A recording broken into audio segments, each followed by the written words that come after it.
Winners match. We are in Group A, everybody. The Banshee Cup continues, and we're heading into our next best of 5. Team BananaH against Team Hlopaka, and our first map is Braxis Holdout. So, this should be fireworks, honestly. After how the group has so far played out, and especially after what we've seen from Hlopaka's team with all the aggression that they brought to the table, I would assume this series is going to be a bit of a banger. Very much looking forward to it. Now, technically, when we're looking at the standings after the round robin, BananaH's team came in as 1st seed, and Hlopaka's team came in at 5th seed. But at the same time, the interesting part about all of this is that BananaH was actually struggling quite a lot in his first match against Gia's team at the number 8 seed. So I really don't know right now what's going on here. Either BananaH and his boys were a little bit asleep on the wheel when they played the last series, or the group is just way closer than I expected it to be. Either way, should be tons of fun. We are now heading into best of 5 matches, so we have one draft rule, of course, that still pertains, and that is every hero can only be played once. So after map number 1, 10 heroes are out of the hero pool. After map number 2, it's 20, and so on and so forth. In best of 3s, it has a bit of an impact, but not really all too much. Just creates a bit of hero diversity so that you don't see the same heroes over and over and over again. As we're heading into best of 5s, on the other hand, things can change a bit, because heading into game number 5, 40 heroes are unavailable, so that might have an impact, obviously, onto the meta. It's nothing crazy like with Meta Madness, where we also have like 20-25 pre-bans in addition to that rule, but it still impacts it a little bit. Now, on top of this, obviously, we still have all of the bounties. I talked about it before. We have in the tournament $2,500 of prize money, thanks to Kevin, thanks to Psychiv. He's still beasting it here and doing what Blizzard should actually do, but yeah, thank God we have Kevin and I don't have to rely on Blizzard for that. So, thanks to him, we have a prize pool for the tournament, and we're splitting it in 2 halves. We have 1,500 for the top 3 in the tournament, like you would see in any other normal tournament, and 1,000 goes into the bounty pool. And you can see the bounties here. So basically what happens every single time that a team now completes a bounty is they get 1 ticket for that pool. And they can accumulate multiple tickets, and at the end of the season we are looking at all the bounties that have been completed, and the teams get a share of those 1,000 euros of that bounty pool according to how many of those they completed. So yeah, it's all going to be proportional, obviously, and it's going to be pretty awesome. I mean, we've had now, I believe, 8 bounties by now that have been completed. So we're slowly getting there. We're slowly increasing the number. A lot of attempts, though, that backfired as well. So another thing that we should definitely mention here. As we're heading into game number 1 out of the best of 5 series, we get Vala, we have Muradin and Genji. So the damage is at least already settled, and it leads right away into a ban on Anduin, because nobody wants to again face off against the light bomb Swift Strike engage that Genji and Anduin can pull off together. But yeah, Etrax apparently the one to hammer it out with Vala. It's also an interesting setup for the map now. With Garrosh already chosen, they're deciding to ban out Zarya. Muradin is obviously decent on Braxis because he can easily traverse terrain and move from the bot to the top lane. Genji is in a similar situation. You can try and play Medivh in that end. Nubarak has been played in the past quite a lot here too. So Kharazim sometimes even as a support, just simply because you get that extra mobility that allows you to go to the top lane. And talking about the top lane, the hero to hold the top lane is Raxa. So, the king of Dragonshire. And there's a reason why Raxa is really good on maps like Dragonshire and also Braxis, is because with Misha, you can hold 2 points at the same time. You can hold the lane experience and you can hold the objective, which essentially leads to you winning the lane every single time, or at least winning the objective on the lane. Now, that is very specific for those maps where you have to hold 2 points, and it always also assumes that nobody is rotating in to help out the opponent side laner. And since Genji is already on the blue team side, we can expect him to make those rotations, of course. But as is, we now have Deathwing taken, Tyrande, so Muradin with a stun, Tyrande with a follow-up, and the final pick that we're now getting is Hlopaka here on Braxis. And then we can start off with map number 1. With the series I'm pretty exciting for. The winners match in Group A. The winner moves on to the next and final round of the tournament. And the final choice is Leoric. Triple frontline as we're heading into Braxis Holdout. Game number 1. We are on Brexit. And on the left we got Jean Lassalle with Tyrande. We got Fancy Pants hailing from NA on the account Okmek with Deathwing, BananaH and Genji. Etrax on Vala, and Johan is playing Muradin. On the right side of the map, in the meantime, we got Team Hlopaka, kind of known for their aggression and their the chances that they oftentimes take in games. So we have Hlopaka himself with Rexa. We get Parnax on Garrosh, Hunt Orc on Brightwing, Miriala on Cassia, and Tirath is playing Leoric. Vala decided, by the way, to go into an arrow build. No double support for her in this game, no triple front line to keep her safe, so no auto attacks therefore either. Didn't opt into a multi-shot build to just deal with wave clear on some of the Zerg waves, so it's all about trying to get some value whenever a battle arises, either over the boss or, for example, also the beacons that we're seeing here. Leo is at the top, which leaves Rexa in the 4-man. I suppose that the rest of the team is now just free to rotate around, and that's what they're doing. So they're moving towards the top, as Deathwing has taken to the bot lane, so the one-on-one gets established bot side this time, from the looks of it. Leo still ghosting around a bit. He wants to be the one up against Deathwing, I suppose, so that he can just drain him, and that's exactly what we're seeing there. So a lot of rotations in the early game, trying to set up the lanes as best as they possibly can. The blue team is also anticipating those moves and is aiming to interrupt them, which so far hasn't really worked out. Is Tyrande... Do we have the mount bug again? Did Tyrande just walk on the little choo-choo train? Okay, I have to double check once that she mounts up again, but yep, it seems like it. Honey, you kind of misunderstood how trains work, so yeah. I appreciate the extra effort, but normally you just try to ride them and you don't run on top of them. So yeah, that's a little bit counterproductive. I'm not sure what to tell you there. So yeah, Tyrande, she really has a bit of a problem with technology from the looks of it, unfortunately for her. But not really all too surprising. And we have beacon progress already. Okay, so beacon progress in the house. Deathwing is trying to take over there, but 20 are already locked in. Muradin, by the way. Ooh, 6 hit points. He gets away. Not even close. Okay, that was actually special. And he runs straight into the entire team and then gets killed. No, he gets away again. He's wasting so much of their time. It's ridiculous. Johan is back with the team. Now they go for Rexa and they take him out. And Murden's story kind of ends here. Well, he gets bullied. They really want him. Maybe now they have a chance, but they just lost Tyrande. Now they lose Cassia. They go for Muradin, and Johan is still alive. Oh. And we say bye-bye!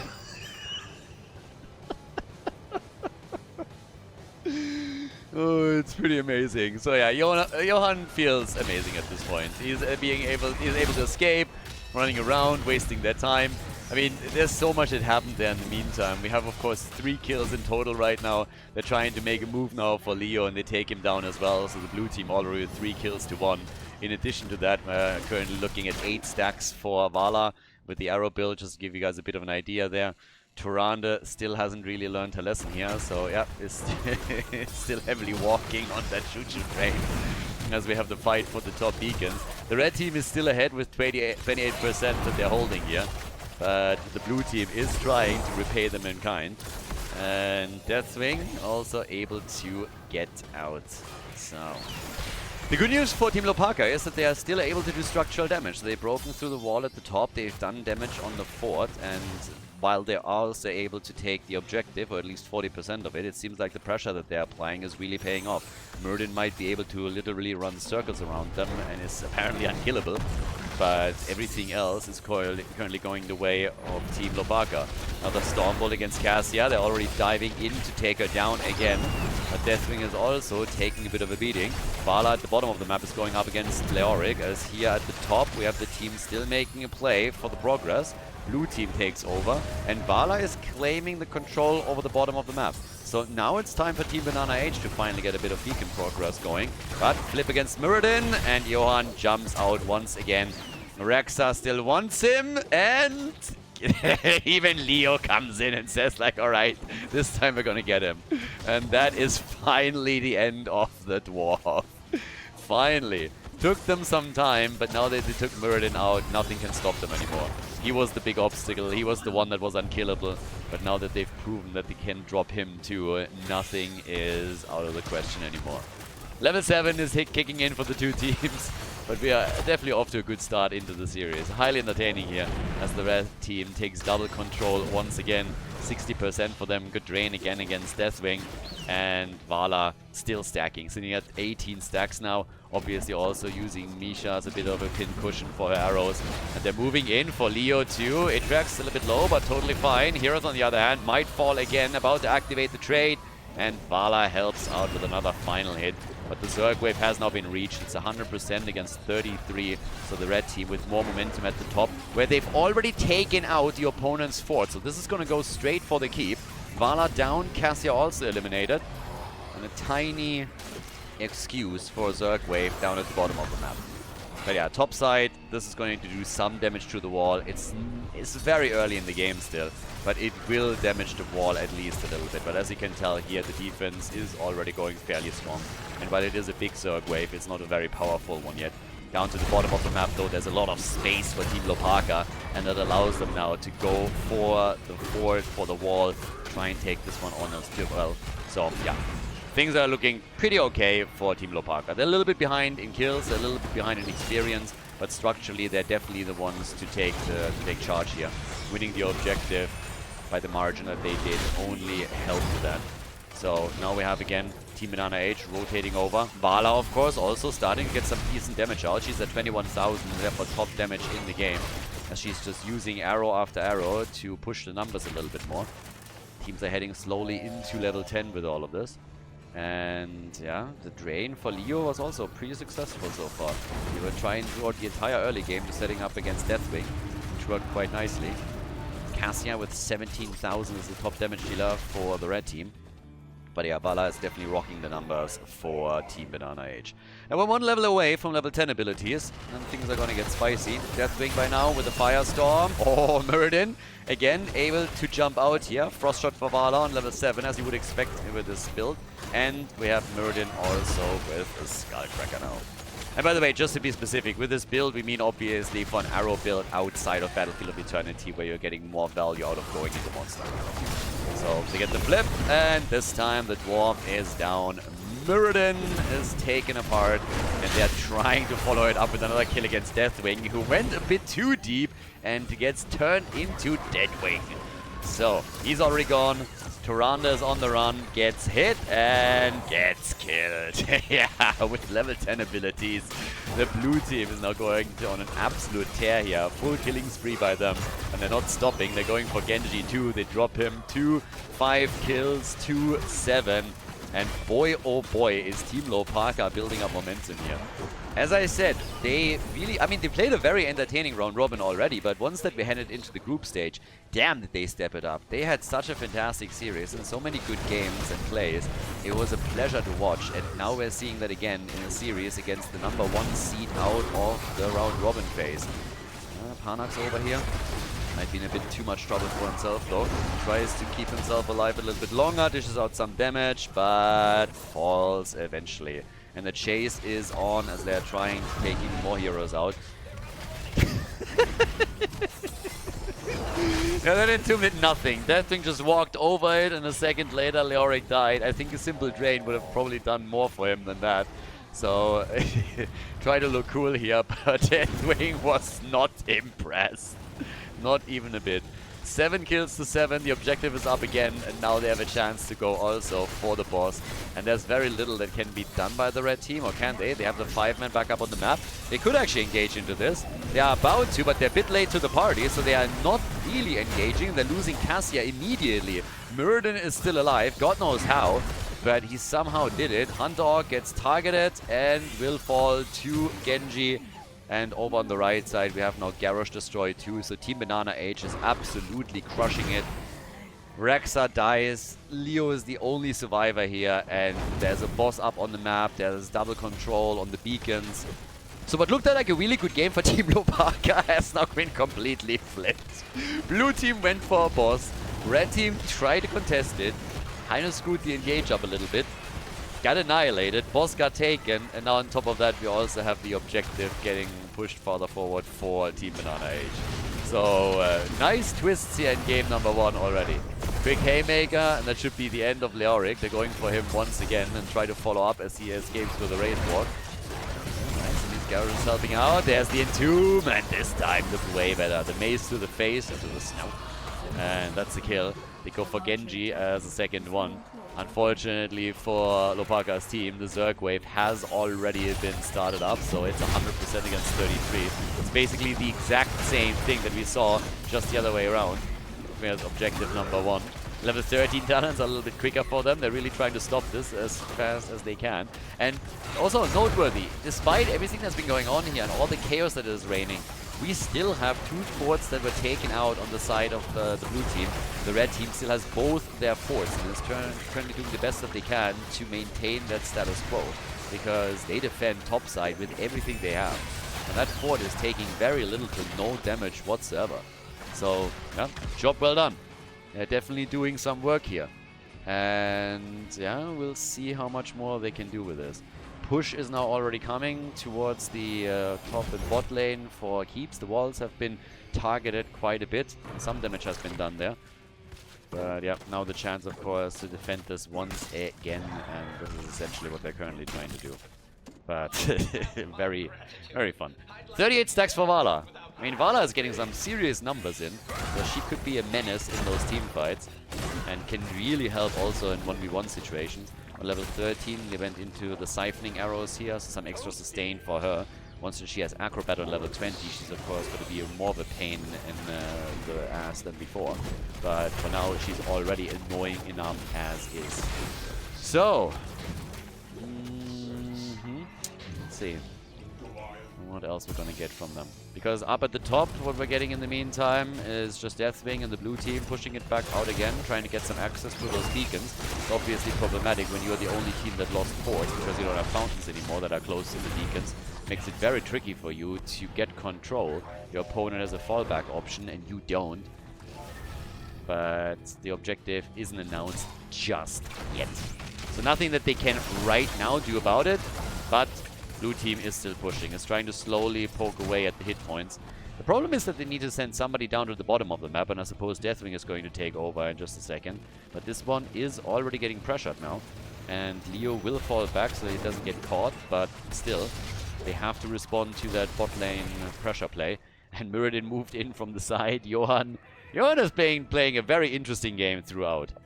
He has died twice. We have Valla with 48,000 damage, by the way. She's top damage in the game still. And continuing the arrow stacks will obviously only enhance her position for her. Yeah, Deathwing up at the front. Valla trying to come in, gets stunned out once. Deathwing, objective announced now as well. So we're talking soon about the next beacon phase. And with the lead in experience, could very well be a level 16 talent that would give the advantage to Team Hlopaka for the next objective. Cassia with 38,000 damage. And down at the bottom of the map, Leo again activating his trait. Monster Hunter Valla on the way towards the top. I'm not talking about the talent, by the way. I'm talking about the skin, Demon Hunter Valla, or whatever it's called officially. So yeah, attacks are still coming. Valla with more stacks, good attacks, and Cassia is gone. 5 versus 3, and this time they're not getting the counter kills. Bit of a problem. Wall at the bottom of the map has fallen though. And Itrax, yeah, he definitely needs... honestly, at this point, you're probably better off just hearthing. Deathwing gets attacked again, so does Mirrodin. Nice stun, and Johan jumps out. They're trying to catch Deathwing here, but as I said before, with Cassia gone, they are relying on only a few heroes that remain. Nisha is dead, and Garrosh is about to fall as well. Leo's trying to escape, he gets targeted and killed. Parnax on the way back towards the fort and the fountain. Trying to go for Genji here too, but at least he survives. 16 versus 16 now, but damn, they're really playing this one on knife's edge. Bit crazy. Valla, Genji, both trying to interrupt some of them that are moving between lanes. Now at the bottom of the map, it's Rex's duty to try and recapture the control over the beacon. And while that happens, Deathwing just goes for the superhero landing, drops from the skies. But they already have 22% towards the objective. So yeah, they're really working the numbers here as best as they can. No talent taking it for Mirrodin, by the way. Valla at 44 stacks. Still working those stacks in and gets killed. Nice. That's the top damage dealer gone. That's a really nice move for Team Hlopaka. So they are able to get a double kill. Not only has Vala been taken out, but they were also able to obliterate Deathwing. Now the boss is up in the middle. Mirrodin scouts it out immediately, but it's not like they can do anything about it. Deathwing is down for another 30 seconds. It's a 5 versus 3. Mirrodin jumping in. I mean, somebody is trying to commit honorable Sudoku, I can tell you that much. So Mirrodin gets attacked right away. Genji with the ult, trying to get the counter kill against Cassia, but has to jump out too. They're trying to buy some time here, but I don't think they can buy enough. Mirrodin with Haymaker, Leo following through with it, but the boss is about to get taken, and the objective is currently at 40%, with Genji at least claiming control for a bit and slowing the progress down. But now the damage output, 61,000 for Deathwing, 50,000 for Cassia, 55 for Vala. Boss and objective both going to be claimed soon by the team in red. Leo pushing out the bottom of the map already. Mirrodin is trying to reclaim the spot, at least for a short period of time, as the red team is holding 86%, but they're stopping him cold, and that's a full-on Zerg wave. 100% to 34, and the top lane pressure already on the keep, thanks to the boss. Boss is nearly defended, but the wall is gone, and now the keep is taking damage. The Zerg wave is on its way, so they can definitely go for a big structure here. But they lose Leo again. Well, Leo draws their attention and their cooldowns. This is the charitable way of talking about it. But they're going for Deathwing, and he gets killed again. Deathwing is gone, and that keep is not going to survive. The question is simply, can they at least hold the core? Misha is gone. Vala also dead, and that's a huge problem. As I said before, this is one of their main damage dealers, and with her gone, who's going to defend against the Zerg wave?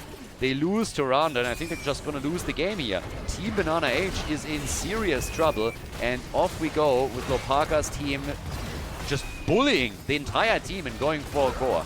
BananaH is losing everything, and they are losing Brax's holdout as well. Team Hlopaka is taking the 1-0 lead in this best of 5 at the winners match of Group A. GG. Before we head into game number 2, make sure that you subscribe to the channel if you haven't done it yet, so you don't miss out on any future content here on Khaldor TV.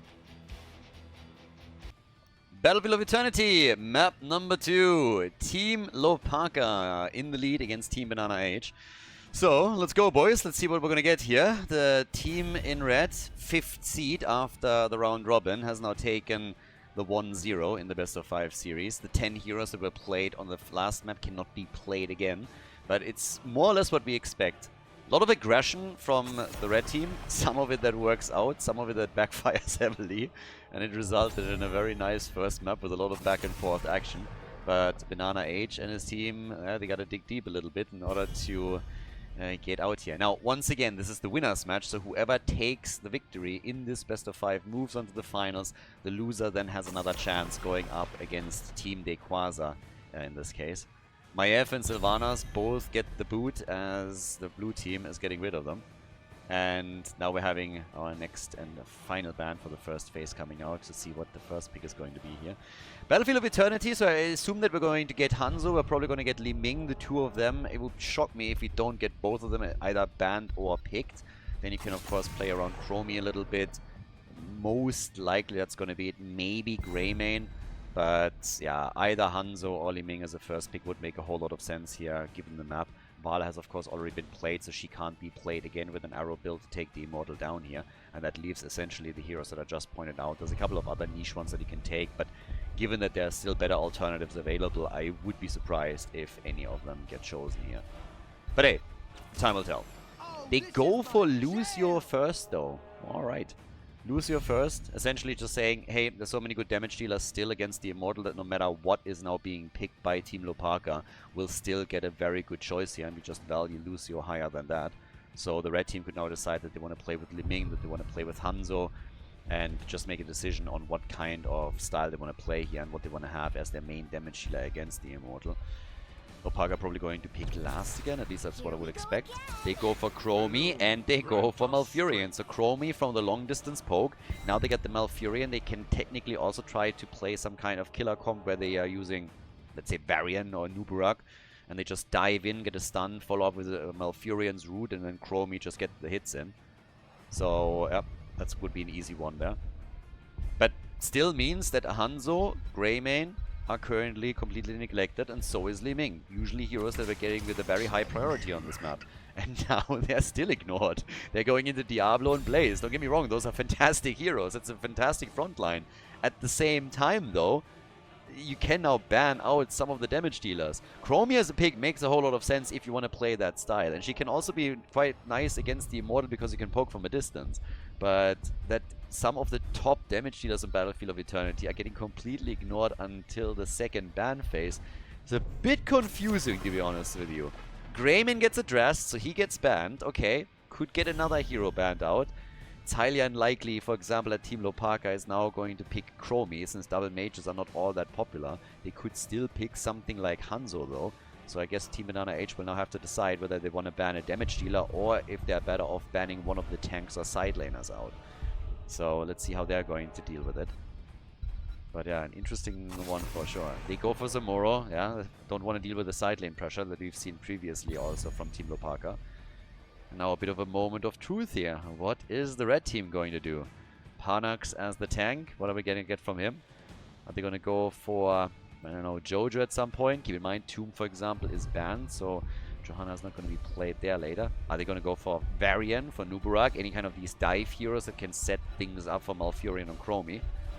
And the answer is Urel on the side lane, and there's Varian. Varian for Taunt. Taunt into Malfurion Root, into Chromie damage. Team BananaH likely, again, either Hanzo or Li Ming now. At least. At the minimum, one of the two. Anything else would just be utter insanity. So, what's it going to be? BananaH goes Hanzo, and Atrax goes Li Ming. There we go. Both of them are getting picked. Okay, thank you. My faith is restored again. It's a little bit late to pick them, but hey, regardless, at least we're getting them. That leaves us with Hlopaka. They want, of course, have a bit more damage. A bit more of a bursty one there as well. But, yeah, could go melee. I mean, again, they could add a third melee to this too. Keep Chromie in the back and just get more damage from the front. So, map number 2, Battlefield of Eternity, and it is Thrall. Thrall is in the house. Green Jesus says hello as we are heading into Battlefield of Eternity. Game number 2, BananaH on the left in blue with Hanzo, as they are, of course, going to try and tie the series up. We have Jean Lassalle on Lucio. Team BananaH with Johanna on Diablo. We get Atrax on Li Ming, and Fancy Pants is playing Blaze. That leaves us on the right side with Hlopaka on Thrall. We could see Trash Lightning right now. He is going to be part of the 4-man very likely, so let's see what he's going to choose. Panax with Varian. We have Hunter Orc on Malfurion, Hereth on Urel, and Miriale is playing Chromie in game number 2 of the series. Already a bit of a move towards the top as Thrall is saying hello there as well. But yeah, kind of intrigued. I really want to see what exactly they're now going to do with this, because at this point it would be kind of nice to have Thrall with Trash Lightning, but he already went into the Trolling Thunder, so it doesn't seem like we're going to get anything like that. A little bit unfortunate. Would have absolutely loved it if we would have gotten a chance to see some stacks again from them, but yeah, unfortunately not. So, with a 1-0 lead, Team Hlopaka finds themselves in a pretty good position here. And it would be pretty epic if we could see them... I mean, honestly, I want to see a few more games out of that series in the first place, but I would really like if they could play on an eye level against Team BananaH again. I have to stress it once more that this is actually the number 1 seed after the round robin, the blue team, going up against the number 5 seed. So, yeah, definitely something where you would give the advantage to Team BananaH, but so far it's been really the red team that has been running the show for most of it, with a lot of cool plays and also a really good coordination just all in all. So kudos to them to make things very, very interesting here. Now, at the bottom of the map we have the 4-man now established. Again, still a bit of a shame that Thrall went into Trolling Thunder as usual, so no stacks here for him. But Chromie is already doing her best, stacking as best as she can. And in this case, we get Hanzo actually on level 1, also with target practice. He's going to come through with his level 4 for sure. Oh, talking about coming through! And coming through for the team here. Thrall down, Diablo down, Carnage. What is that? Did you see how he just spasmed out? I don't think I've ever seen that. We're gonna take another look at this. Check out the ragdoll of Thrall in this. Okay, so here's the kill. Here's a kill for a kill. Now look at the ragdoll. Gets completely kicked around and spasms out on the ground. The death throes of Thrall. Wow, that's a little bit dark, Blizzard. That is grim. I mean, seriously, boys, children are watching this. This is a bit too graphic if you ask me. The only thing that was missing is the blood spatter just like erupting from his corpse. So, he definitely had a little bit of life in him. But, yeah, like the extra graphical patch or something. Drumferret as a level 4 choice now on the side of Li Ming. We have obviously Taunt for Varian. So we're gonna get some taunt action into the Malfurion root plus Chromie damage as we would have expected after the draft. Over on the left side, camps are now being taken. Same is of course happening from the opponent over on the right. And yep, it's time to party. So, first objective. Who's going to be able to claim it? Objective number 1, and therefore the opportunity now to pull a bit ahead in the game. Take the first one, maybe even take a fort out. Again, even the wall is already a success. They're trying to lock down Diablo again, and with Muradin, Johan did a really good job escaping, but it seems that with Diablo, things are going to be a bit tougher for him. That's now the second time that he was obliterated, and they're instantly starting to focus onto the Immortal, trying to catch up with an opponent that started a bit early on it. Hanzo, of course, with his level 4 talent can really chunk him down here. Nice taunt against Li Ming. The problem is that Thrall wasn't in range yet, so his wolf follow-up attempt comes in just a bit late, and yeah, Li Ming already able to move away from it. So it didn't quite work out the way that they intended here, but they're still trying to stop them from going for the objective. Chromie is doing as much work over on the right side as she possibly can, but it's all about trying to delay the blue team. And now also the attempt to take down Blaze, for example, which they can't quite do yet. They go for Diablo again, and he eats all the damage, essentially. Taunt is going to be up in a few more moments for Variant 2. They're going to lose the objective here, but if they can get another kill, that would, of course, compensate for it at least a little bit. But it's just too much work done already by Team BananaH, specifically here with Li Ming and Hanzo as a combo. They can't do a lot against it, so yeah, it's just too much damage from the two of them. Chromie alone is not able to counterplay that in any way, shape or form. He's also gone into a Sandblast build, by the way, so has gone straight into, once again, the first time as her level 1 choice, and then the Bronze Talons on level 7. So no deep breathing for her now. And really firing away with it, as the top lane is now getting attacked. They're trying to go for the fort here. But the root and the kill against Hanzo. Nicely done. That was a pretty sweet catch. And that's the 3rd kill for Team Hlopaka. They still have to defend against the Immortal as they switched over into melee mode after it lost its shield. The fort is taking tons of damage, but they're hoping to get another kill as they come in with root taunt and all the DPS that they can muster. Take Diablo down for the 3rd time. So 3 kills against Diablo already. And immediately the camp at the top. As the dust settles, we have 4 kills against 1. The blue team has won the Immortal, but they definitely lost a lot of heroes in the process. They did serious damage to the topside fort on the other hand. So that is, I suppose, a win. Urel at the bottom of the... Whoa!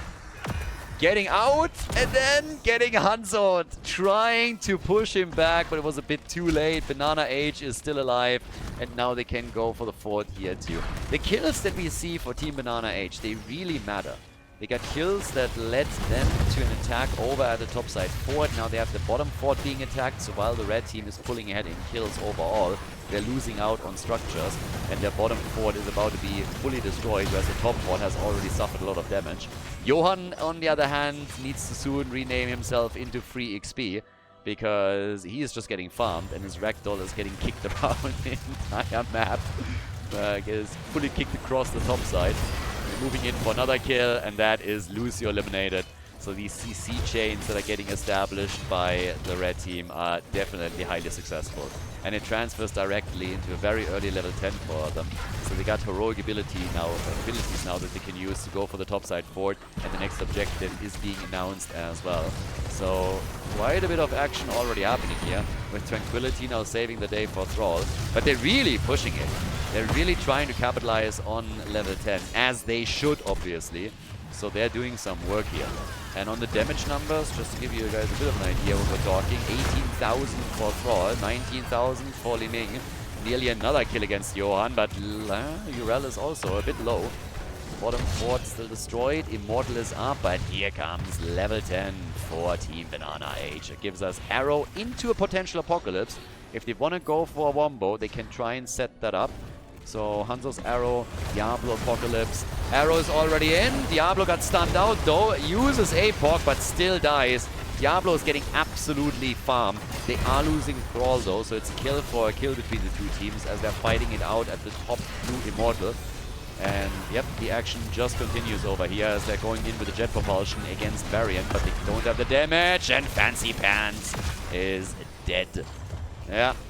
He's down. They're going for Lucio, trying to claim him as well. Diablo is back, and Urel is just getting crushed. Didn't stand a chance there. So this time, they just overchased slightly. They went pretty deep on this, and they could not save Urel here. Ult was already used previously, so she couldn't rely on that either. Now the halftime show is won by the blue team, and yeah, they're doing exceptionally well, of course, with all of this. So yeah, job well done. I mean, this is like 2 Mortals in a row that they're now winning, always assuming that they can go all the way with this one, which honestly might not quite the case now that we're looking at it. They might not be in a position where they can actually pull that off. So yep, over here on the right side, we're still looking at Chromie and her boys getting the camp. The Immortal as a big lead, of course, for the team in blue. But they haven't taken it yet, so they're not quite fully through with this yet. And that could be a little bit of a problem. But the attacks, they still keep coming. And there's, of course, a lot of long-distance poke from Chromie as she's just starting to mirror Li Ming in the attempt to slowly poke the Immortal down, or at least get damage in against some heroes so that the rest of the team can follow up and try to get some kills here.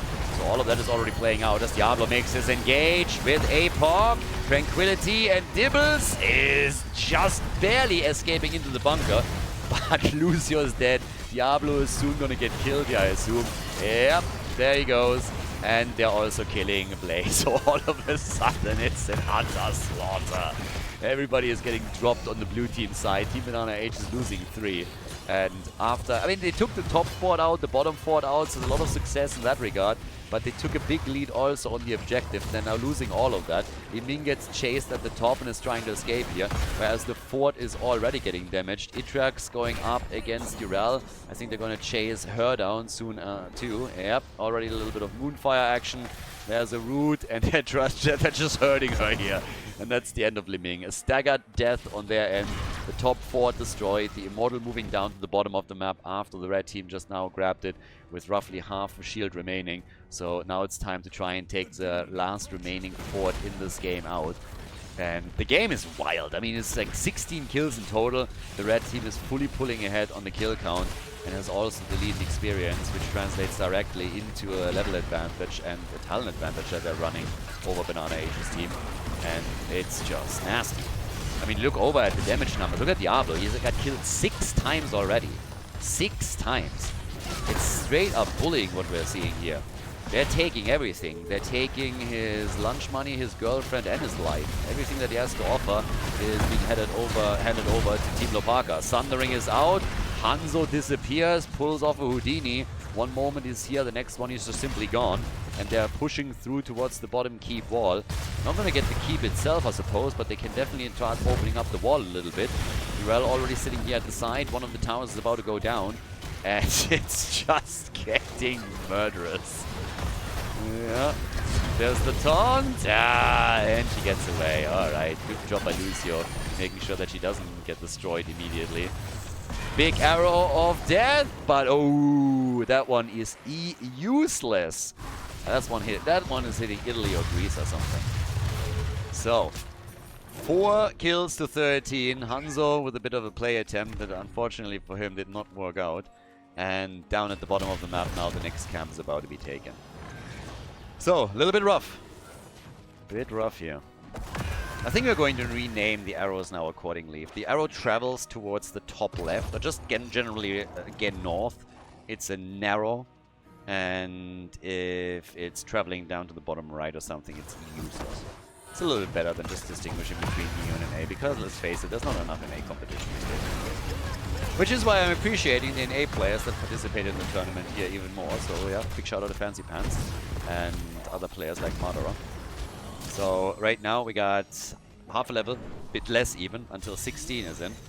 Blaze is at least pushed out the top lane in an attempt to apply pressure to the red team, but obviously they are the ones that are currently far behind Blaze and his team. So we now have a talent advantage again for Team Hlopaka, and they're already in the lead.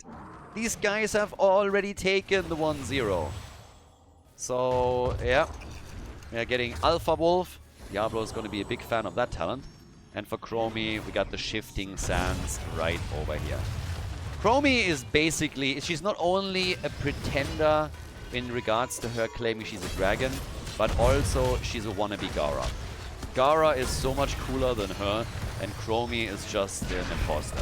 She's just trying to copy him, that's all that she does here, but we all know that Gara is by far the best. Arrow into a poke!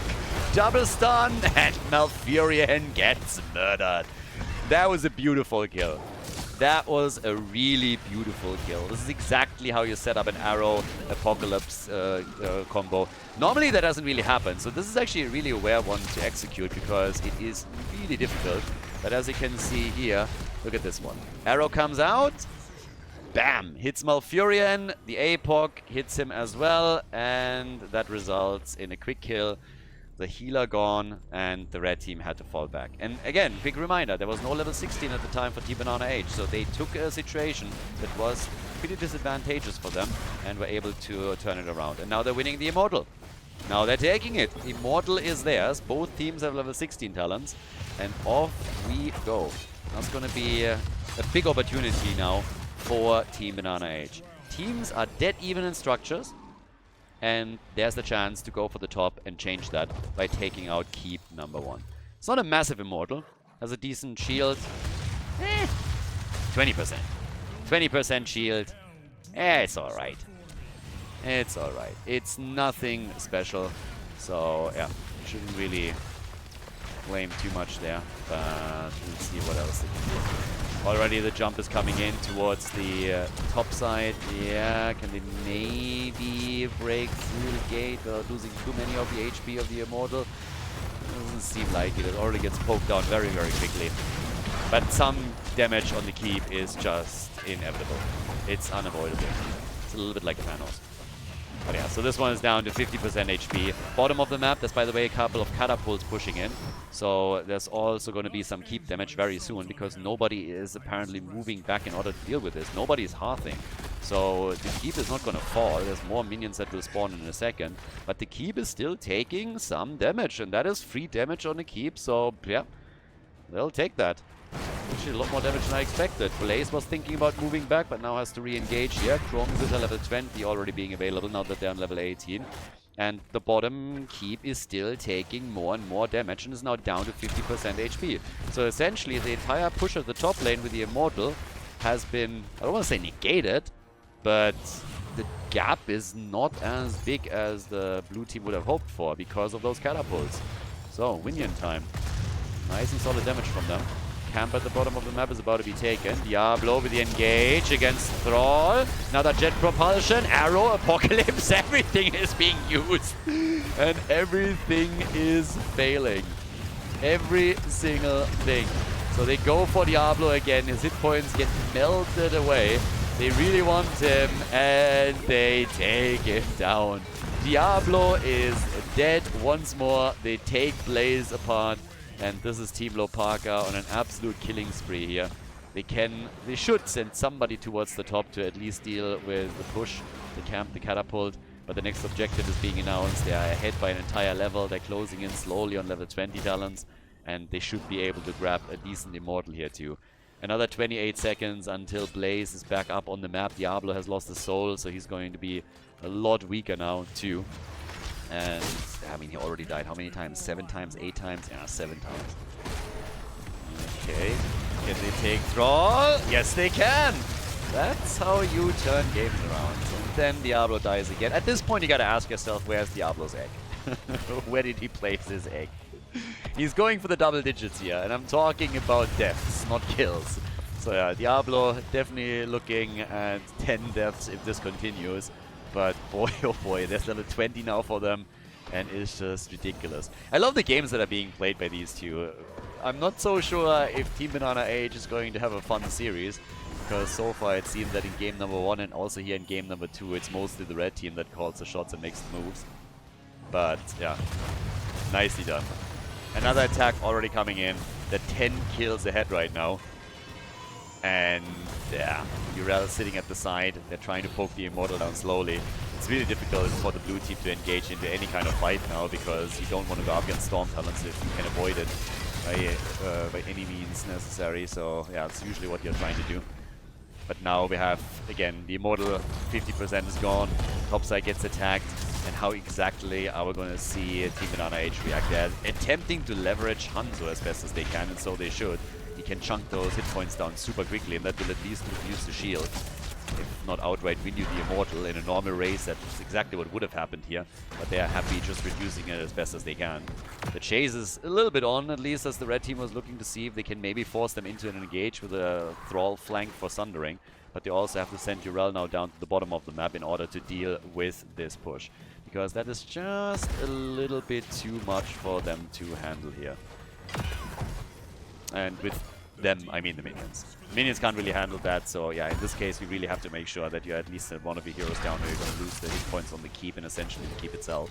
But it also takes away some of the potential damage that you could dish out with the move up at the top. So, yeah, another one.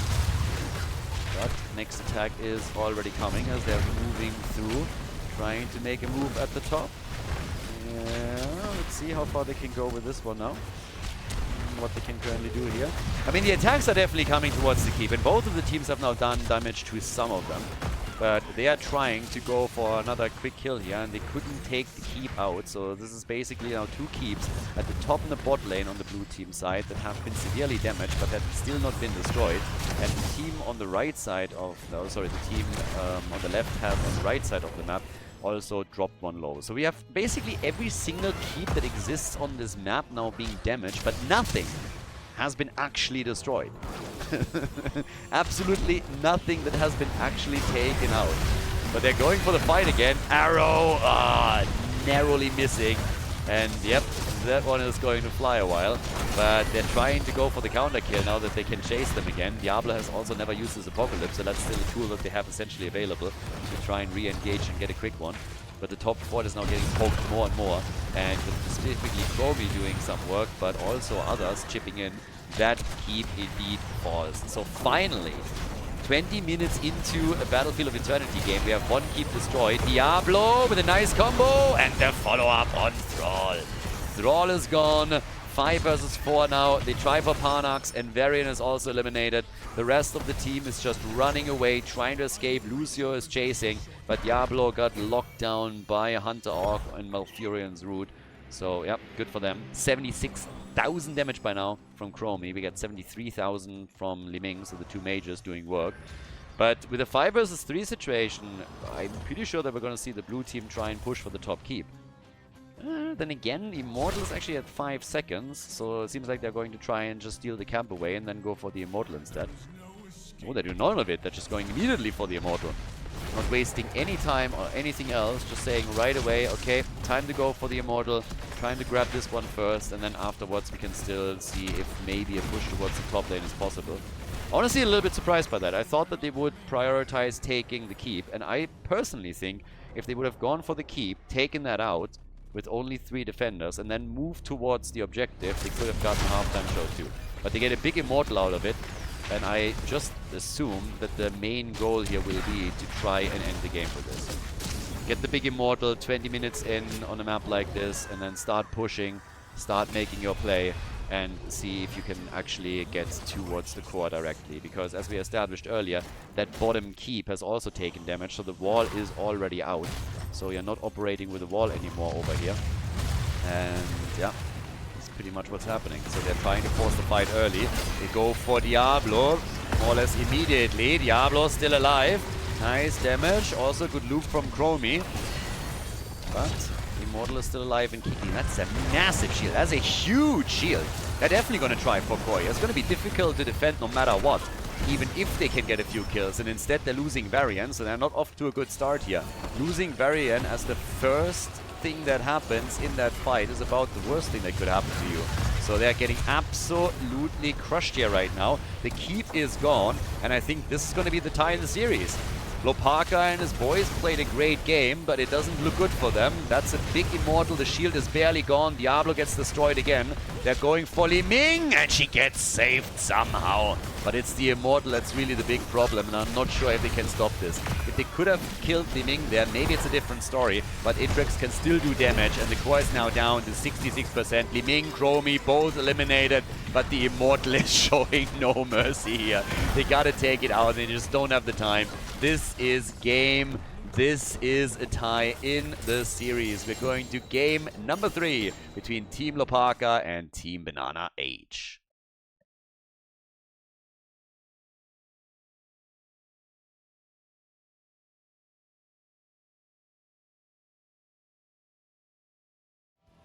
Game number 3, Garden of Terror. Yeah, seems like we got a close one on our hands. The two of them going toe-to-toe here. We have Sylvanas banned right away. We get Hogga eliminated. This is game number 3 in the best of 5 series here at the winners match. And 20 heroes therefore cannot be played again. So just a little bit of a side note. This is again the first match that will decide a team that gets out of Group A into the final phase of the tournament. We have so far not seen any kind of bounty attempt by a team. We could still see that later. And even besides bounty attempts, let's not forget Team Hlopaka actually already completed the Cho'Gall bounty. They attempted a few others in the round robin and they all backfired. But Cho'Gall they even play without a bounty. So they played the hero I think 3 times in total. And they were only able to win, I believe, 1 match with him. But again, that's enough for the bounty, but obviously they believe in the power of the hero even outside of just using him for bounties. Not enough to pick him regularly in every single game or match that they're playing, but to bust him out every now and then on specific maps is definitely worth it for them. With Garden of Terror we have a big map, one of the reasons why Hogga got banned, and Dehaka is now taken, so he's our first pick for the game here.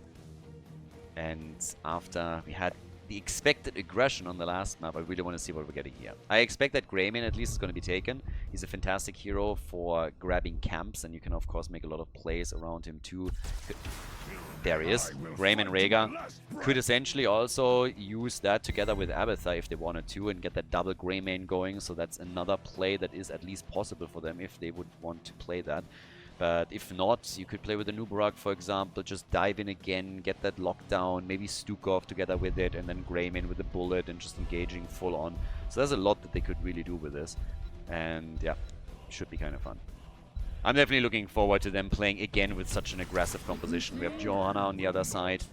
Johan on Johanna. This hero was made for him, as it seems. We have Gul'dan.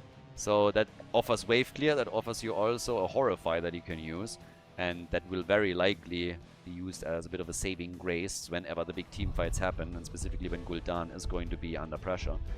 On top of that, of course, let's see what we're going to get as our next few bans, as we have to decide which team takes the lead here, which team takes the 2-1 in the series. Also, when it comes to bounties, quick reminder, these are the bounties that are all available.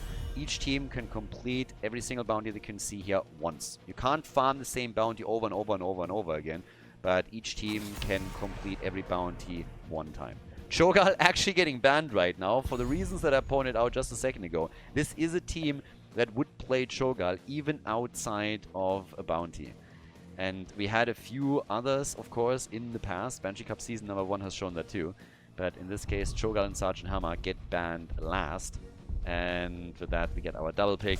Tyrael and ETC. The side lane ETC with stage dive, trying to mirror Dehaka a bit and then engaging, for example, against Gul'dan in the back.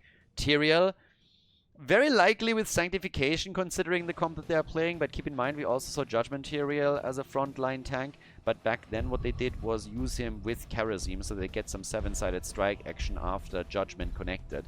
Now you could still do that to an extent with Greymane just using a bullet and making a play there, but I think it's a bit unlikely. Depends a bit also on what they're taking as their final pick here. Also, Mirial is the one taking Rhaegar, so what's actually happening with Hunter Hawk? Are they switching over Rhaegar or are they going for some damage Kharazim and play some pseudo double support with this? So, kind of curious. White main for Jean Lassalle. We get BananaH on Falstad, so now it's a double global for Team BananaH. But yeah, that final pick is going to be pretty interesting from this point of view. Unless they are planning to swap Rhaegar over to Hunter Orc, this could now be a wild one. And they go Abathur. I pointed Abathur out early, so Abathur plus Greymane. That is a spicy draft, and this could do well for them. Could also totally backfire. But we are ready. Game number 3. Garden of Terror, everybody. Let's go. Game number 3, BananaH for the blue team on Falstad. We got Fancy Pants on Dehaka, Johan on Johanna, we got Jean Lassalle on Whitemane, and Atrax on Gul'dan. Now, Team Hlopaka has technically a chance to go for a bounty. They could go for Abathur Monstrosity, but let's face it, given the composition that they're playing here and all the great copy targets that we're seeing, it is more than unlikely that they're going for Monstrosity. Specifically, of course, against the double global that we see on the other side. Now we get Hlopaka on Abathur, Erath on ETC, we get Hunter Orc on Rhaegar, Parnax is playing Tyrael, and goes for Ardent Defender. Alright, Judgment incoming apparently. Miriale with Greymane to round out the draft, and, well, let's see what kind of ults we're getting. Because with Tyrael going into Judgment, potentially, with this build, this could get way more aggressive than expected. So Sanctification is of course still an option, but traditionally, whenever you're seeing Ardent Restoration as your level 1 talent, I think I just called it Ardent Defender. That's obviously Rel's ult. But yeah, Ardent Restoration is a little bit, it's very heavily in the build that you use with Judgment, so we'll see what exactly they're going to do. But at this point, we already have them heavily aggressive in the top lane, trying to see if they can get a quick kill here. Obviously, the Abathur team is also going to start and slow this down a bit. Gul'dan has gone for the Saki build, so it starts things off with Chaotic Energy and is just going for full-on life drain on this. It's going to also keep him alive a little bit longer whenever Greymane is coming through for a fast attack and try to focus him down. And Greymane is doing exactly what you would expect him to do this early in the game. Use Rhaegar, go for gas. Get that lightning shield, start working on camps and taking those on one at a time. So yeah, exactly what you would expect from them here. Down to the bottom of the map, we have the same happening, just a little bit slower. Very much slower, by the way. So yeah, it's not like they are like horrible at this, but you can't quite compare to having Greymane and Rhaegar on the same team and just doing their thing, specifically when they're getting some Abathur support too. And you can see how the wall here is suffering, and that's not the only thing that is suffering heavily. Johan nearly died, Johanna is low, has to retreat, falls dead. Oh, nice, the kill, Parnax comes through for the first blood in the game and takes Johanna down. So now the top side wall has been destroyed and they're just wreaking havoc here. The early level 4 to help them out a bit. The globals came in, but Fancy Pants is missing the tongue. And that was a very nice early push topside by Team Hlopaka. So they're going for the next camp very quickly. Abathur, as I already said, can help out here whenever. Has now gone into Adrenal Overlord after starting things off with a pressurized glance. And we get the Divine Vigor now for Tyrael. So a very good start into the game from the red team. At least the initial push is super solid. The question is always how long can they continue with that aggression. Yeah, Fancy Pants at the top.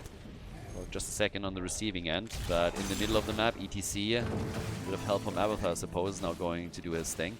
So down to the bottom of the map, the first seed has spawned, and it's very heavily over on the side of the red team. And they're going to try and delay this, I suppose, for quite some time. Tyrael down, because if they're able to delay it, it means that they will not run.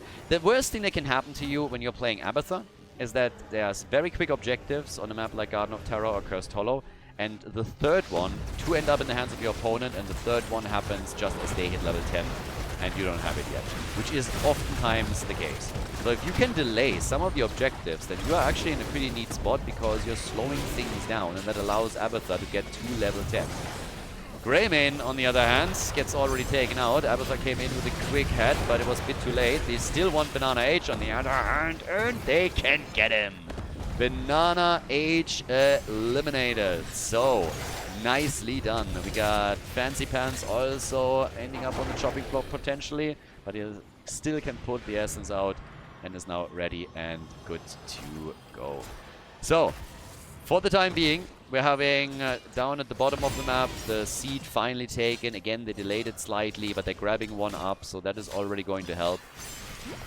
Blue team attempted to interrupt, but was a bit too late. On level 7 we now have Purge Evil, and Abathar has taken Mule. But this is putting the red team in a very comfortable position. They have delayed the first objective just slightly. They picked it up as well, which now means that even if the blue team takes the next 2, Abathar will be level 10 so that they can fight for the crucial ones.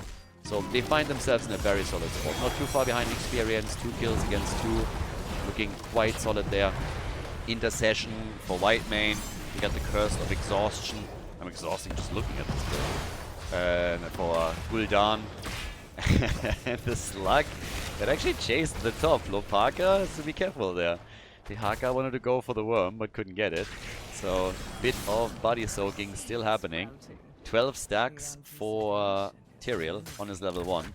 I mean, again, Tyrael wants to, of course, have the additional heal amount here. You want to have your self-sustain as best as you can. So if you're very diligent about those globes, this is going to help you in the long run a lot. Nice body blocking against Rhaegar. No chance for him to get out of this. So yeah, definitely pretty rough. We're now having level 10 come in next, and the blue team has established that advantage that we've been talking about earlier. It's pretty typical against an Abathar composition, but they can't push for that crucial third objective just yet, so they just get the first seed, and it's plenty of time for Team Hlopaka to get their own level 10 before anything happens here. Now, since they all move towards the top, the red team has taken the opportunity to come down to the bottom of the map and immediately attack the wall here. So they take one of the towers out, have to retreat since there are of course 2 globals. Specifically Falster could be a problem if he comes in and uses Gust to push them into the wall and the rest of the team rotates over. So they played safe, still did some structural damage, still destroyed half of the wall. And now we are just waiting for level 10. And it's gonna be Judgment. I mean, given the build that we're seeing here, anything else but Judgment would be a bit strange. They're gonna use Bullet and then try to go for the same target. Double Greymane to make the play. And they go Sanctification instead. Okay, fair enough. So they go for a much more aggressive build with Tyrael, but Sanctification over Judgment. So not trying to follow that up on a Bullet. Yeah, bit of a mix. We've seen that hybrid before, but it's not really common, honestly. It's not common at all. Normally with Greymane, if you're going for a typical Sanctification build, you would have expected Tyrael to go for a different path. They still have Bullet though, and they also have ETC with the stage dive. Sanctification is already out. Greymane tried to go for the chicken, forced that with Gust to push them out quickly. Was the first one that they were trying to do, and the copy is already gone. Quest completed for Gul'dan. Down at the bottom of the map, there's still a camp that is pushing, so they need to try and deal with these as well. Abathar is just sitting at the side and is like, yeah, I kinda don't want to be here, team. So how about I just retreat for now? But yeah, still okay on this. Now, with that said and done, we still have the next attacks coming in, as everybody is just trying to rotate back out towards the next objective too. That's going to be the second seed for the blue team, always assuming that they're gonna grab it. And it certainly looks like they will. So yeah, seed is going to be taken. Falset still staying at the top. Exploits the fact that the blue team is now running 2 globals. So they're still trying to apply as much lane pressure as they can with this. Yeah, camp is claimed. Okay. And on the damage side, we have Greymane with 12,000. Also Falstad with 12k. Same goes for Abathar. So not really a whole lot of fights. Outside of the early game where we had a few battles, especially up at the top. Haven't seen all that many big commitments in team fights. Only 5 kills in total. 8 minutes into the game now, and no fort destroyed yet. But the next seed is going to be important, since BananaH is threatening the first set of Garden Towers with this team. Something that Hlopaka has to react to with his boys. So they're already going back over towards the Siege Giants here. All about the camps on the map. Really just trying to establish more and more lane pressure as the game continues. But the double global is already paying dividends here for Team BananaH. The macro game that they're playing is solid. The Mule call down here just as the Haka moved in, a bit wasteful, got of course instantly focused. Now the Haka is not able to do a lot of damage here just yet, but as time continues they're going to keep poking away at it. And now the red team has to try pick up the seed, which thankfully for them spawns on their side of the map. We have with level 30 now also the subjugation, and we got Harvest live. There's the slides. That Jojo's still fine. And the Haka is just crushing the bottom fort. That bottom fort is about to go down. So yeah, very few hit points remaining. Fancy Pants is going to make sure to grab it 100% because Mule could just repair it way too quickly. So they are going to commit to this. Nobody at any point rotated back down in order to stop him. So they are just sacrificing it. ETC now stage dives over, but he's of course too late to the party. Nothing that they can do about this any longer. Horrify being used here. Sanctification to save Tyrael.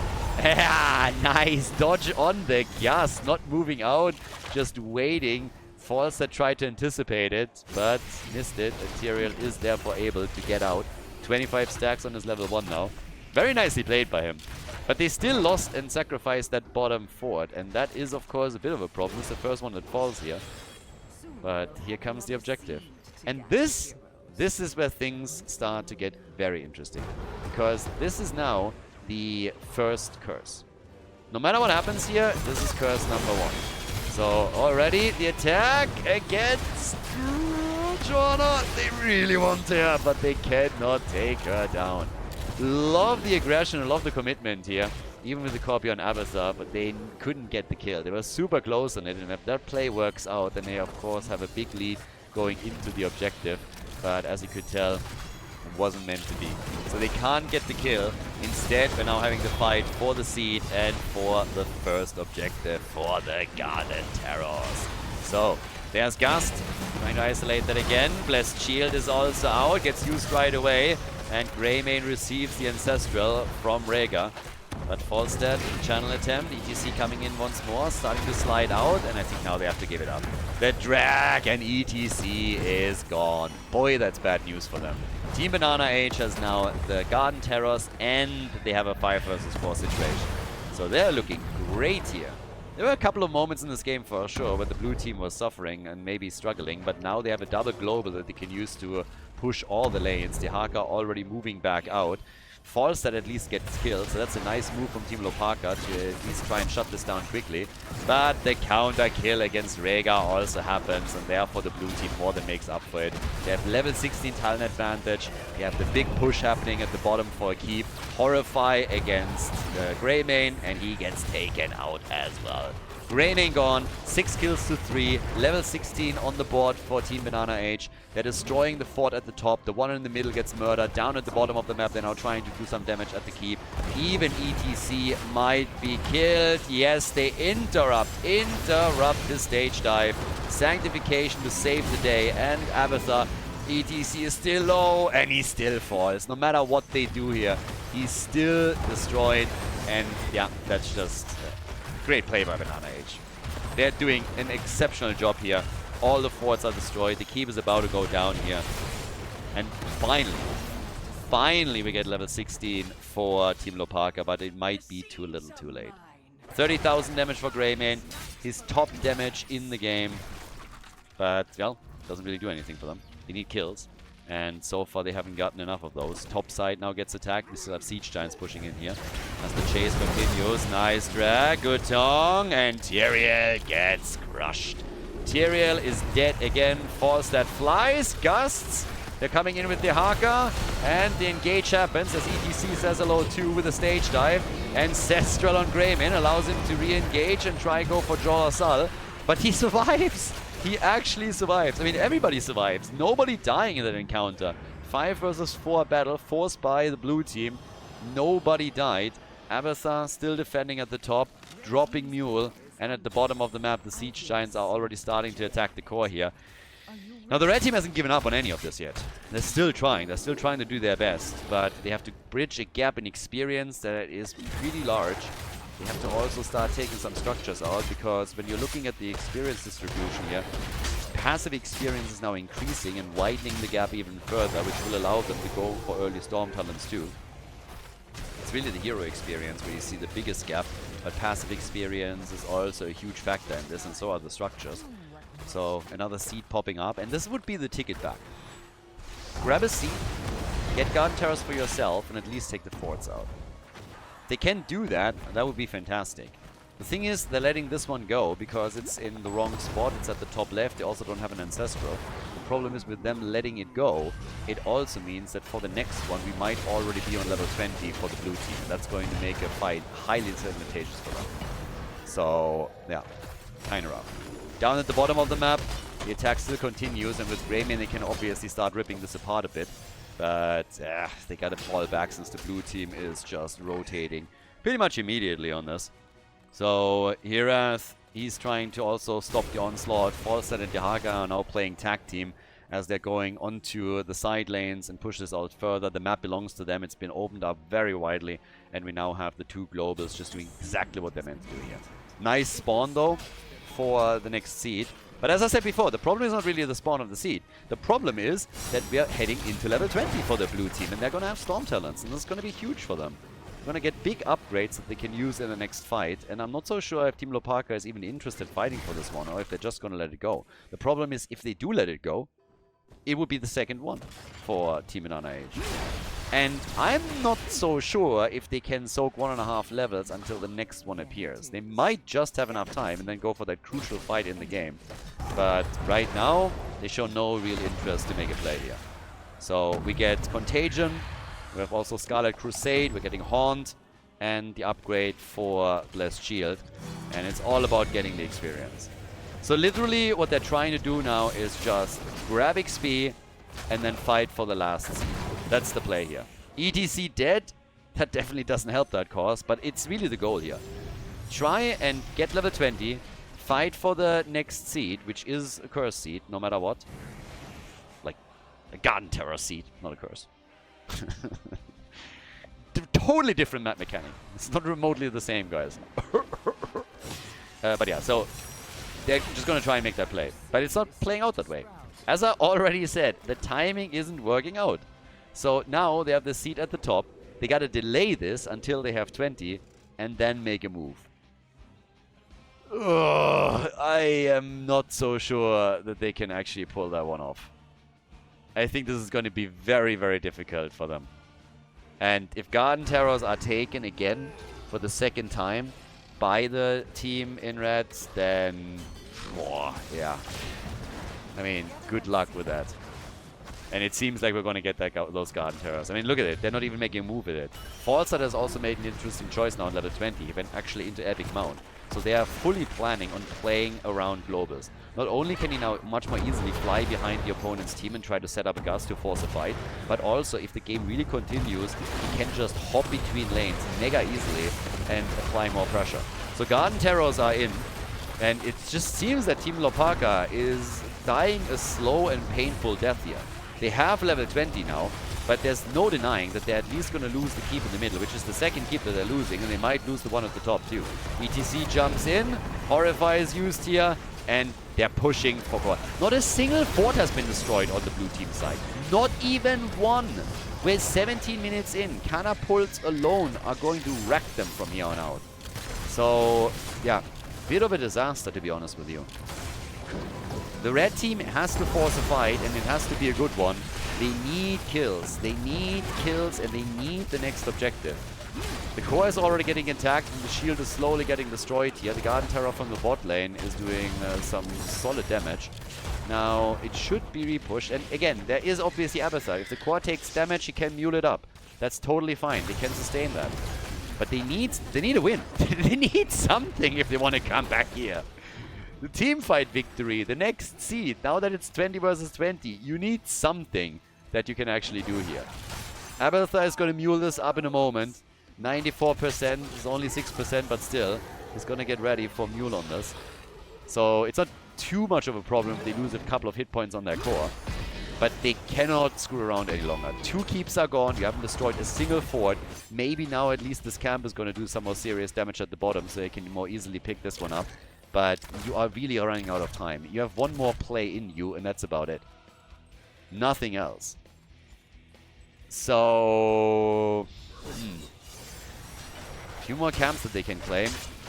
We have 45,000 damage for Greymane, 38,000 for Abathar. Yep, and Mule is now doing his thing. Repairing the core. Hlopaka is sitting tight, yeah, but Falstad is now starting to move around the map. So is Hlopaka. Falstad, as I said before, epic mount on level 10, on level 20. Super important for him, so that they have that extra mobility. And Abathar is to be also very careful with the positioning. He should honestly retreat a bit. and does, because as soon as BananaH is moving in, we have a problem there. The Haka is coming in too. I guess they have to use ETC to jump back in there. Now, losing a few hit points is not a problem, as I said before. Losing a few hit points on the core is not a big deal because you have Abathar. You just have to make sure that your opponent does never get an opportunity to actually take the entire thing out. At the top, a fort is about to get destroyed. The Haka is now moving in. Falstad. What about him? They get the drag, they get the tong. ETC! The big hit, but not big enough. Core is losing hit points soon. Abathar has the copy. They go for double Rega here for extra sustain. And the core is losing hit points quickly. That has to be a bit of a concern. It's losing hit points way too quickly right now. Greymane tried to hearth back.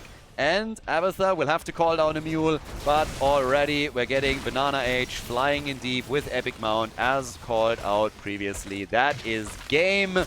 And they are going to win it right here. The lead in the best of 5 series for Team BananaH as they take the W on Garden of Terror, our third map. GG and well played.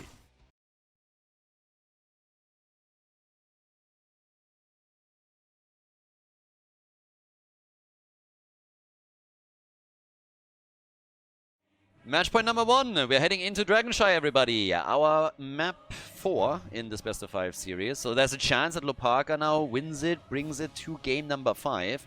But if Team BananaH steps it up even more than they already did from game 2 to game 3, then we're going to have a pretty quick first participant in the finals, because this would be it. The winner out of the series is the first one out of Group A to move on to the finals. We now have on Dragonshire quick ban on Sylvanas, quick ban on Maiev, Hogger also getting the axe here. And, well, let's see what Hlopaka's team can do. They actually chose the map. So Hlopaka's team lost, which gave them the option to decide whether they want to have first pick or whether they want to have the map choice, and they decided in map choice. They wanted to play on Dragonshire. They feel like here they have the best chance, and we have a Zagara first pick. This is starting to get a little bit ridiculous. Dino was the one that started to play Zagara on this map, and by now teams are really starting to value her on Dragonshire to an extent where in a 4th map in these best of 5s, she even gets taken as a first pick. Now I mentioned the map number because let's not forget that you can only play hero once within a series. That means, as we are moving into game number 4, 30 heroes are unavailable. Now, we have a big pool, obviously, with 90 heroes in Heroes of the Storm, but still, you're losing some of those high meta picks, and Zagara is already strong and useful on Dragonshire in a lot of other matches. Maybe not not the highest priority, but she's an option, and now she just gains more value here. So, yeah. Kind of awesome. Mal'Ganis, Stukov, those are the picks that we're getting right away for Team Hlopaka. So Stukov for his lurking arm there. And I'm still, well, Globals, now that I'm thinking about it, there's the Vikings. I was just about to mention them. You have Vikings and you have basically Samuro. So the Vikings get taken very quickly. And yeah, I like that. Vikings on Dragonshire. Always has a special place in my heart because it always reminds me of the good old days when the game just came out and you had the Moreno brothers, you had Lucifron and Vortex, for example, play Vikings on Dragonshire. You had Shad play Vikings on Dragonshire. Hazo obviously coming to mind too. And that disappeared very, very quickly. Vikings themselves fell off, but also playing them on Dragonshire, it was not really all that popular again. Back then what you did oftentimes is you used Balog at the top and you proxied the waves between the fort and the keep of the opponent and applied additional pressure onto the lane there. And I really, really like that. So seeing them being picked with Zagara together is actually pretty sweet. There's a lot of push power and experience gain that they can gain from that. And it's also essentially a potential to go for a bounty, because Zagara could play Niders. Now, that's an option. That's something that they could do on a map like this. But then again, are they really going to risk it here? I guess it depends a little bit on how the map evolves or the game evolves as the first map continues. Whereas over on the red team side, they kind of got to come up with something right now. They need some solid damage. They get some Moro. That's one of their responses here very quickly. And we get on top of that also Junkrat, who so far has not been picked in the series yet.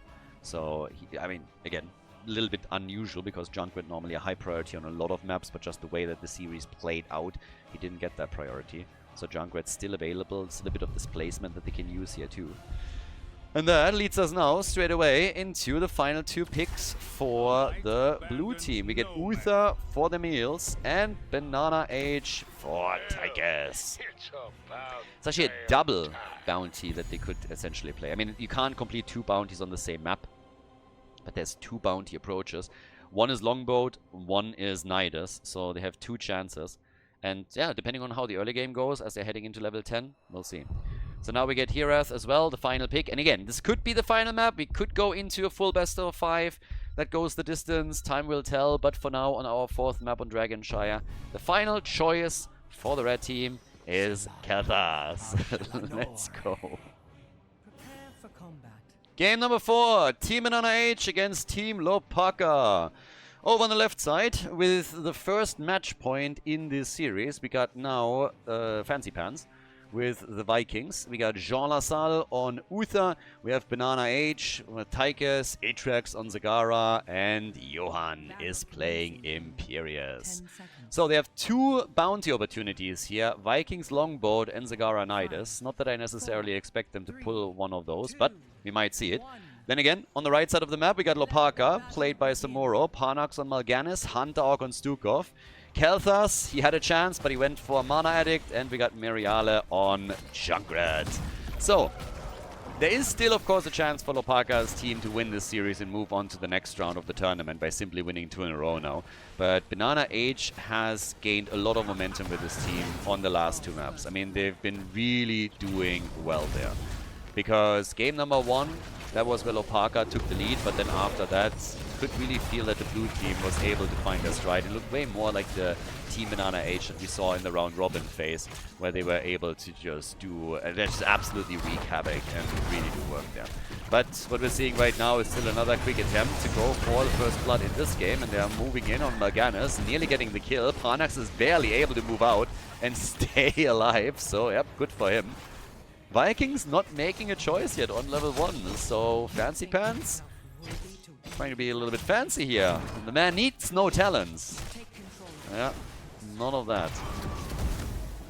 Okay, now that I said this, there will be a question. It was like, oh, Khaldor, great bounty idea, not picking talents. Yeah, okay, so we actually talked about this at some point, and it's a really dumb idea. Because let's say you have it. First of all, it wouldn't be played. That's number 1. Wouldn't happen. But even if it does happen, let's say, for example, a team plays without talents for a long time, and then some player, as they're hitting a talent tier by accident, quick picks a talent. Just goes for the hotkey combo because he's used to it, muscle memory. Do you then deny the entire thing? Stuff like that. So yeah, we wanted with the bounties to really go for some stuff that we perceive to be fun. We might, if there is a 3rd season at some point in the future, adjust, of course, some of the bounties, add a couple of new ones, move some out. There's, of course, a few bounties that we're never going to see because it's just too much of a handicap. Talking specifically about like trash like Varian with Mean Blade, this is only something that you're going to see in Quick Match and some Hero League Fiesta. We're having a very early Dragonite, by the way, at the 2-minute mark, as the blue team might lose heroes at the bottom of the map, but they're still able to take the objective. So yes, double kill against Uther and Tigers, but the DK in the middle might just be worth it. And yeah, it's an interesting start into all of this. So Dragonite is taken. That's a lot of control that they have, and good move by Junkrat as he gave them the opportunity to go for Tigers. Talking about opportunities, they're also booping Zagara around and she gets killed, so Zagara's also dead. That's 3 kills to 0, but it also means that Hirath is the only defender in the middle, gets his butt kicked a little bit and nearly died to it, but the Dragonite went deep, took the wall out, and yeah, can easily move out here. Beauty of having the Vikings in the mix. So you have Zagara pushing, you have the rest of the team also doing some solid work with Zagara, trying to do the same thing here. The experience is the same for the 2, but the way that it came to pass, very different of course. And we're getting in the rhythm now as the level 4 talent choice. In the rhythm, ready for Tigers, and at the top, still Samuro pushing the Vikings back as best as he can. So, yeah, interesting. Interesting start into this. And now still the question, of course, can they do a little bit more here? Can they maybe grab another objective? Use the Vikings and Sylvanas to push for a few more structures? Is Hlopaka's team on the other side going to be able to follow up with more kills and then maybe just take advantage of the increasing death timers as the game continues and turn it around, force game number 5, or not. 11 stacks for Tychus. That's actually not bad. I think you only got a single rotation through so far. And if that's your first rotation with a minigun, that's pretty sweet. Yeah, is able to pick some more up. Actually taking advantage of the Samuro copies, which is pretty smart. He might have stayed a bit too long. As the attack. Uh-oh, against Hlopaka, and Samuro survives. Uther died a bit earlier, but really sweet moves by BananaH, taking advantage of the copies. That could very much help him to get to a high number on in the rhythm and then have a huge minigun duration as the game continues here. So this could be a very interesting game. The blue team hasn't gotten a single kill yet. It's 4 kills to 0, but we can of course on top of that still see a lot of push power from the blue team first and foremost, and then later on they can also bring that damage in together with Tychus, with Zagara, and they get another stun from Olaf too as we're heading into level 16 later on in the game. They even want to fight for the camp already now, so camp gets stolen even. Another great connect, and that's the end of Stukov. Beautiful connect from Imperius. Stukov gets destroyed, and I again want to highlight the progress from BananaH with Tychus. He's sitting at 30 stacks, 5 minutes in. This is big. The faster you get the early stacks with Tychus, the more value you get as all of this continues. And him getting this many in the early stages is fantastic, because normally what happens is that Tychus is really struggling if he doesn't get the early rotations through, and then he doesn't get a lot of value out of the talent. But the way that this is already playing out for them, the increased duration will help him to just exponentially continue the stacks. So his auto attack style with minigun, with his trade, is going to be a huge problem for that front line in particular. No attempt at the bounty. Play again, and we got the Devouring Maw here. So no balls has been called by Team BananaH. 1 kill against 4, and they are continuing to push. They have more than a level lead right now, and they're looking absolutely brilliant here. Struggling again with some of the kills in the early game. Here comes the Riptire. Might still lose a few heroes here, but when it comes to their macro control, things are looking good. 54 stacks now for Tychus. They all got to retreat here. Here comes the play for Mal'Ganis as Uther has already fallen, but Imperius just dies. They try to get the kill against Mal'Ganis. Not only did the towers aim for him, but also the grenade from Tychus. They were just not able to do enough here. 63 stacks now. BananaH is going to get some real value as the late game comes in. But here in the early game, Team Hlopaka is still trying to pressure. They're still trying to do as much as they can. They're going for Zagara, and Itrex gets killed. Even with a triple maw, it's not going to be enough. Now the opportunity maybe to take down the bottom 4 too. So with 7 kills to 1, they're still applying tons of pressure here. And this is still a concern. So as much as there are a couple of things going really, really well for the blue team, they are also falling again behind in kills. And that translates in Team Hlopaka catching up in experience. So you look at the damage numbers, you're seeing 18, 19,000 for Zagara, the same roughly for Tychus. Junkrat is a bit ahead of it. But yep, we still need to see how this is translating into the mid and the late game, because there is a chance for the red team to just snowball it. And they're taking Imperius out again. Here comes the Riptire. Nice Divine Shield from Uther, but definitely not good enough. Another big attack is coming. BananaH with damage, big stacks also on his level 4. But they need to translate all of that into kills, and that has not happened so far. Gravity Lapse, more stun, more CC, and BananaH is going to die. Gets killed here, eliminated by Mal'Ganis. That's 11 kills to 1, and Hlopaka's team is starting to snowball this hard. They have level 13, a 10 kill lead, and they take the fort out. Now, to be fair, top middle fort has also been destroyed by the Dragon Knight earlier, and at the top we see some pressure, but still, when it comes to structures, it's still very, very even between the two teams. But the kill count, that is a problem. And that is a huge concern now too, because we are starting to hit a phase of the game where those kills are becoming more of a problem. It's more of an issue simply because those death timers are starting to hurt. They really do.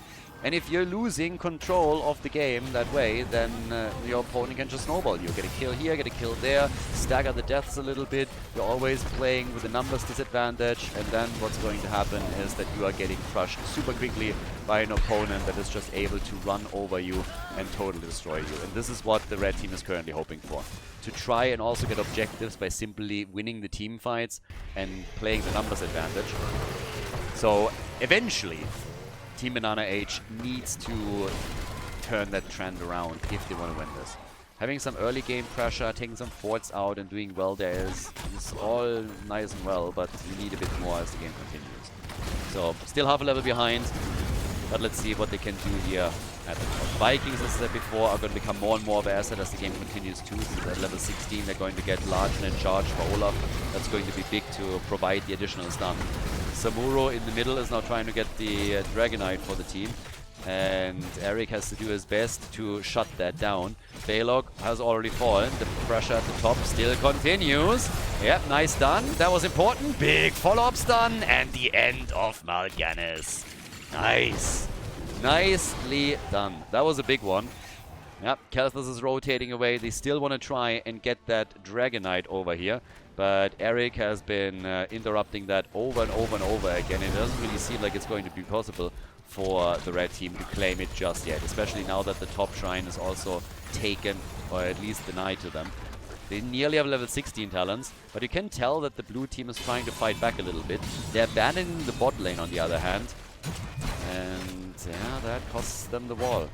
Entire wall here gets destroyed, and here comes the level 16 talent. So now they have a level 16 talent that they can play around. Keep is already taking damage. No 16 yet for the blue team, and they definitely need it, not only for the stun that we're going to get from Balog, but at the same time also because they want to have Benediction on Ultra. Yeah, there's a lot of good tools that they're going to get once that they have it, but at this point in time, it's a kill against Balog once again, and the bottom fort is, or the bottom keep is suffering even more damage as we speak. But they can at least go for Hlopaka, and he doesn't escape. Still worth it though. I mean, look at how much damage the keep has taken here. Level 16 is in, and also since he was able to move them or to force them back down, it means that the topside fort is getting destroyed too, so more structural value for the red team. More is missing. It's maybe a chance to go for a Dragonite if they can claim the top, and since they are able to take at least Junkrat out, it's definitely likely. I mean, yep, Eric is in. In the middle, they're already waiting here. But it seems like Team Hlopaka is willing to just sit tight here and try to make their own play for this. But Benediction is now in. They're also getting the Corrosive Saliva. Dragonite is claimed, and they have the added stun from Olaf, which is really going to help them as they're attempting to apply more pressure to the red team. So here we are right now. This is the moment when they can slowly start to fight back, and they really have to. They want to win this one. They want to move on to the final phase of the tournament. They don't want to go to game number 5. Hlopaka and his team, they're throwing everything against them as they what they can. But we have the attack now at the bottom of the map against the fort. In the middle, they're already pushing for the keep. So the blue team really gaining more and more momentum here as they're trying to make those plays. With 33,000 damage now for Tychus. Here comes the Riptire. Olaf is already gone. Odin is out. The Dragonite, again, still doing work. Took the fort out. So each team has only one fort remaining. And we have basically the same experience again. So basically the same experience. 40,000 damage for Junkrat. He's the top number. Balog is the one in the Dragonite, so doesn't have to try and escape here. They're just sacrificing him, and yeah, they don't care. And the rest of the team is still moving in. Zagara gets caught a bit here. That's fine. Yeah, they're trying again for Mal'Ganis. 1 stun, 2 stuns. There's the delivery of Khaldor, but everybody's low. Tychus gets pooped around, wants to get a counter kill at least, can't claim it, and falls. Up here at the top, Uza dies too. They're trying to go for Hlopaka, and he somehow survives. Oh boy, it sure looked like he would fall as well, but then they picked up a globe, he got a heal, and now it's 14 kills to 4. It is a wild game though. The difference in styles is so stark here. We're having 32 stacks for Khaldor, 100 for Tychus on his level 4, 38 for the Viking horde on the baseline for the Vikings. But yeah, It's kind of bonkers. So the fort at the bottom of the map gets attacked. And we get also the Ignite applied the entire time with the Fury of the Sunbell right now. Sorry, not the Ignite, the second Flame Strike getting hit here. So yeah, nice damage if you're poking against structures from a distance too. They're a little bit ahead in experience again. Olaf is there, so the first keep is now officially destroyed. Hlopaka's team is really, I mean, they're doing whatever they can, putting out all the stops here.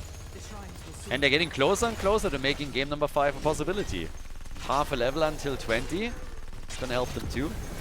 Level 20 on the other hand for Team BananaH is gonna be absolutely massive when you think about it. It's gonna be huge. Uther with likely redemption. Then we're gonna get the big red button.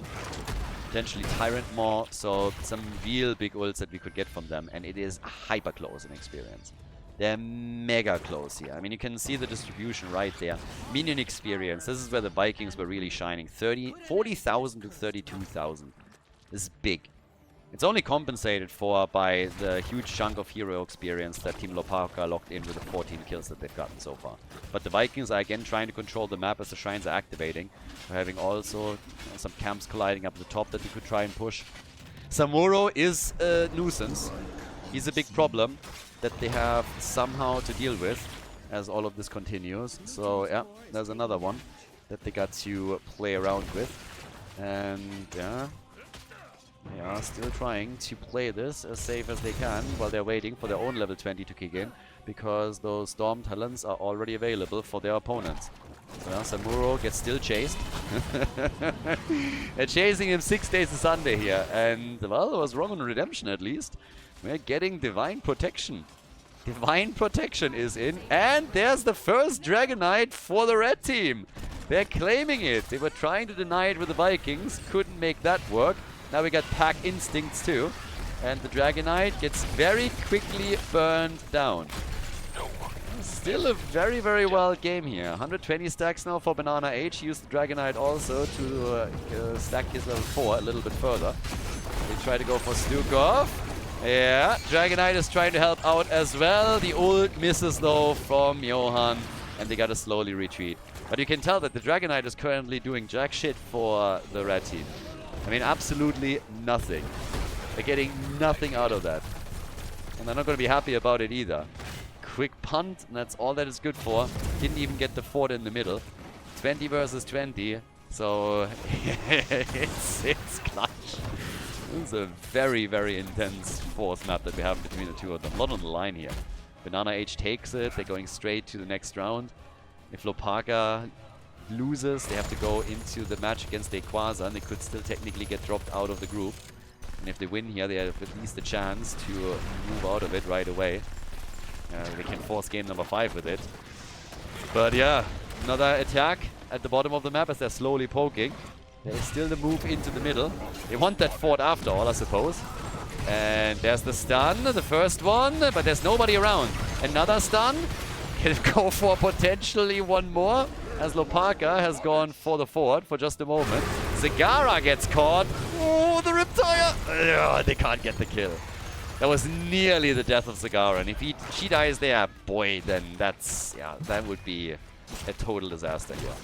But they're going into the choke point now. The Vikings are still pushing the auxiliary lanes. We have top side Belok at the bottom of the map, Eric.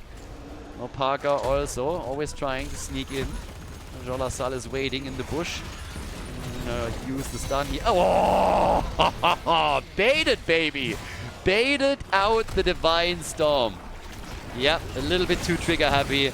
Now 2 of the Vikings are gone, and that was a huge move by Hlopaka. Baiting out the Divine Storm from Uther. Yeah, that is a 1 minute cooldown that they have to play around now. So the Vikings are basically nearly all destroyed here. Only one survives. They don't have the ult either, so this is a huge moment for Team Hlopaka. They baited out some big ults on the other side, and they were able to do some damage and also steal the opponent's siege giants away. That was extremely well done. Now 40 seconds until Uther has his ult back. Yeah, they're playing this out slowly here. Everybody, of course, looking for those connects again. When we're talking damage, nice, again. They're stunned after Junkrat. Ah, but also the Shaft. Ahoy, and Mal'Ganis. Mal'Ganis is dead. Mal'Ganis goes down, killed by Zagara. 61,000 damage now from Zagara. 47,000 from Tigers, but that was the big kill. And it just happens as the shrine gets announced again. So 15 seconds until we are getting shrines back on the map. And another Dragonite opportunity, 19 minutes, 20 minutes into the game now. These are the moments right here. This is the opportunity. 6 kills to 15, but now they have some momentum that they can use. Vikings ready to claim the shrine at the top. And Belog is moving down to the bottom of the map as they are stealing the camp. Could, of course, still destroy the fort. Could try and make a play for a keep as well if they're trying to capitalize on this. Just move down to the bottom of the map, see if they can get a Dragonite. Yeah. Samura has to be a bit careful here. Yeah, starting to move away. And I don't think they can chase them. Okay. But they can definitely chase Junkrat. Junkrat is dead. Junkrat gets caught, gets junked. Here comes Samuro. He's trying. I think they might be able to take him down too. Another stun, another kill. This could be game deciding what we just saw. This was huge. At the top of the map already the attack against the fort. Now they're going for the Dragonite at the same time. Or at least they're trying to. Yep, they got the control here. Dragonite is going to be claimed. After Junkrat has fallen, they go for Samuro. Now we got the Dragonite. The fort at the top just gets destroyed. And in the middle of the map, they're going for keep. And they might go for core here. This is the moment. 2 heroes down. Of course you're going to try and go for core. Why wouldn't you? They want the 3-0 victory. They want to move out of Group A as the first seed towards the finals. And this is exactly what's going to happen here. Barring a miracle. No chance to save the core. The Dragonite is just chunking away. And this is a 3-1 victory in the winners match of Group A. Team BananaH, the first seed after the round robin, moves on to the finals. GG.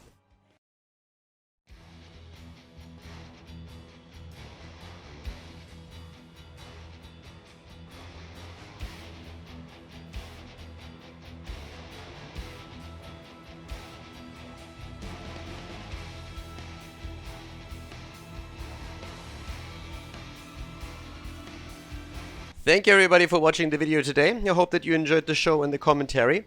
And keep in mind that the spoiler protection that is going to run for the rest of the video is made possible by all the support on patreon.com. So guys, if you want to support my work, if you want to help me start new projects and keep the spoiler protection in place, please consider heading over to patreon.com/Khaldor. There's also a link in the YouTube description and check that out. Thanks in advance and see you guys next time with more esports coverage here on Khaldor TV. Have a great day.